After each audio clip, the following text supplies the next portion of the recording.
Hello everyone, દ્રષ્ટિસ cooking ટૂરમાં આપ સૌનું સ્વાગત છે।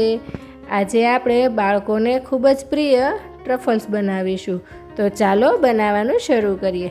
તો તેના માટે આપણે 200 ગ્રામ વ્હાઇટ ચોકલેટ લઈ લઈશું અને તેને આપણે ટુકડામાં કરી લઈએ।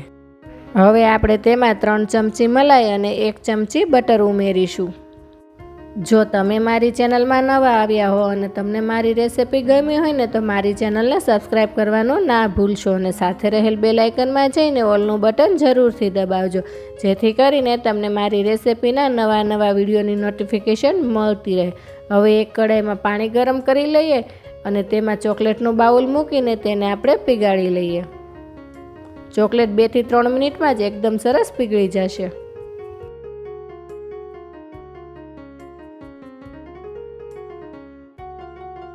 તમે જોઈ શકો છો કે ચોકલેટ કેવી સરસ પીગળીને તૈયાર થઈ ગઈ છે। બસ આવી રીતે ચોકલેટ થાય ને એટલે આપણે ગેસ ઓફ કરી દઈશું અને ત્યારબાદ બાઉલને આપણે ગેસ પરથી નીચે ઉતારી લઈએ અને 1 મિનિટ માટે ઠંડુ કરી લઈએ। 1 મિનિટ બાદ આપણે તેમાં અડધી ચમચી વેનીલા એસેન્સ ઉમેરી દઈએ અને બરાબર મિક્સ કરી દઈએ। ત્યારબાદ તેમાં આપણે અડધો કપ ટોપરાનું છીણ ઉમેરી દઈશું અને હવે બધું જ બરાબર મિક્સ કરી દઈએ। હવે બધું જ બરાબર મિક્સ થઈ ગયું છે તો તેને આપણે ઢાંકીને 10 મિનિટ માટે ફ્રીજમાં ઠંડુ કરી લઈએ। 10 મિનિટ બાદ જોઈએ તો તે એકદમ સરસ સેટ થઈ ગયું છે। બસ તો આવી રીતે આપણે 1 ચમચી જેટલું હાથમાં લઈને તેના મીડિયમ સાઇઝના આવા નાના બોલ બનાવી લઈશું।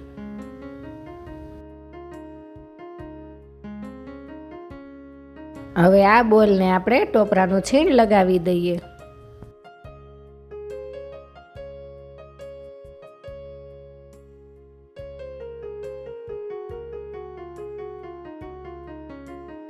તો આવી જ રીતે આપણે બધા જ બોલ્સ બનાવીને તૈયાર કરી લઈએ અને ત્યારબાદ ટોપરાનું છીણ લગાવી દઈએ। બધા જ બોલ્સ બનીને તૈયાર થઈ જાય ને ત્યારબાદ આપણે પેપર કપ લઈ અને તેમાં આ બોલને રાખી દઈશું। આવી રીતે ડેકોરેટ કરવાથી તે લુકમાં વધારે સરસ લાગે છે। તો તૈયાર છે બાળકોને ખૂબ જ પ્રિય તેવા ટ્રફલ્સ। તો તમે એકવાર જરૂરથી બનાવજો અને કોમેન્ટમાં જણાવજો કે તમને આજની આ રેસિપી કેવી લાગી અને આ સાથે મારી ચેનલને લાઈક, શેર અને સબસ્ક્રાઈબ કરજો। તો આવી જ નવી રેસિપી સાથે આપણે ફરી મળતા રહીશું દ્રષ્ટિસ કુકિંગ ટૂરમાં।